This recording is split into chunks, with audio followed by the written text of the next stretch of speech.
Hi, I'm a couple days behind on recording due to final exams and then our snow day.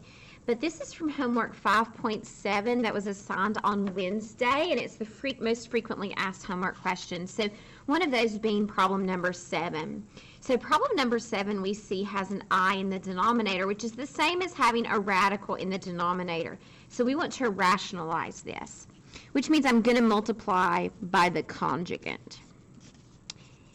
And again, I have to do it in the top and the bottom in order to make sure that I'm multiplying by 1. I'm going to start by multiplying the denominator. What should happen is that all the i's should end up canceling.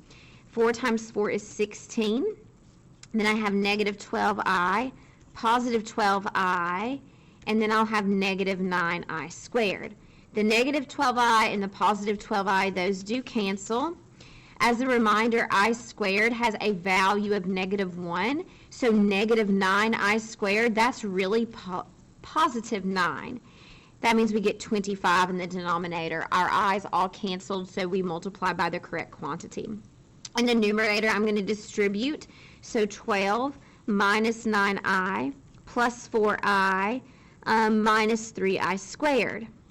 Negative 9i plus 4i, well, that's negative 5i. Negative 3i squared has a value of plus 3, so 12 plus 3, that's going to be 15. So I noticed that this fraction actually reduces because all of these are divisible by 5.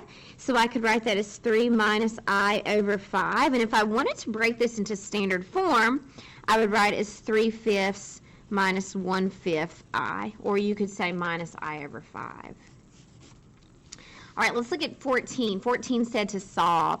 So I'm going to go ahead and set this equal to 0. And then I check to see if it factors, and I see it does not. So that means at this point on Wednesday, I would have had to complete the square. So that means I'm going to factor 2 out. So I'll have x squared plus 3x plus something plus 9, and I'm going to go ahead and put a plus a blank on the other side. Don't forget that whatever goes in that quantity would need to be multiplied by 2. So from here, I like working backwards. To get 3 in the middle, I would have 3 over 2 in each of my quantities. So if I work backwards, that means 9 over 4 is what I would have added to that blank. That 9 over 4 is being multiplied by 2, and so actually to balance, I would just need 9/2. 18 over 4, which reduces. Continuing from here, I'm going to write, this is a quantity squared. I'm going to go ahead and subtract 9, so I'll have 9/2 minus 9. And 9/2 minus 9 is what? Negative 9/2?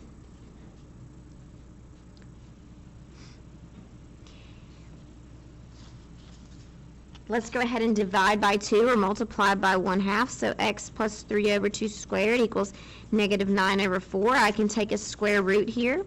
So there's the absolute value. The square root of negative 9 is 3i. Square root of 4 is 2. So this would be where I write my piecewise. I did notice as I was looking over some of your homework, you neglected to write a piecewise. Be sure that you do. And so I get x plus 3 over 2 equals 3i over 2. So one of my solutions is negative 3/2 plus 3i over 2. My other piece, I use my piecewise to obtain the other equation, and I know its solution would be the conjugate. And so here's my 2 solutions. Whoop, sorry, I was off the page for you guys. The last problem that you guys asked about is problem number 22 here.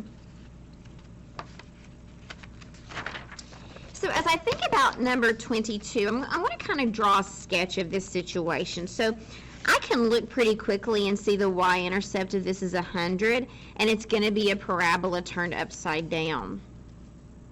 So this jack-o'-lantern is launched from 100 feet above a target. So actually that's where it's launched from. It's 100 feet.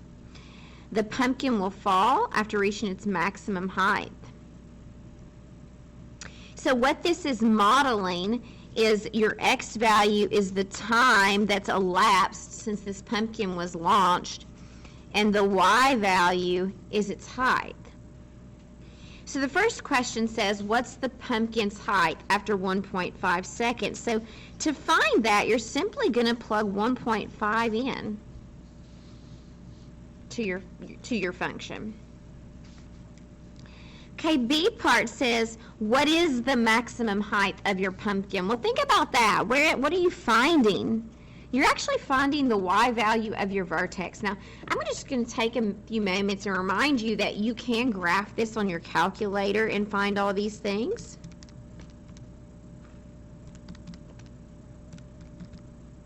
So I'm going to hit graph. I'm going to change my window so I can see a little higher. So I'm going to go second window. And oops, I'm just going to hit window, sorry. And change your Y max. So let's set it to, I don't know, let's do 200. All right. We can now answer question A by using our calculator. What's the height of the pumpkin after 1.5 seconds? I can go to second table, and I have my calculator set up where I can type in 1.5. If you do not, hit second table set and change the independent to ask. Again, that was second table set, second window, change your independent to ask. And so what that means is if you hit second table, you can type whatever number you want in here. So the answer there is 160 feet. To find the vertex, I can do second calc, and it's a maximum. I go over to where the maximum is. It says left bound, so go to the left-hand side, hit enter. Go to the right-hand side, hit enter, and enter one more time. Tells me the maximum height is 164 feet, and the follow-up question says, when does it reach this height? Well, that's going to be at 2 seconds. D part says, what characteristic will represent when the pumpkin hits the ground? Well, that means the height is 0. So you're looking for this x-intercept. The other x-intercept won't make any sense because that's when your time is negative. So do second calc, 0. Left bound, hit enter. Right bound, hit enter. Hit enter one more time, and you can see that's 5.202 seconds. Okay, and of course you could use quadratic formula if you wanted to there.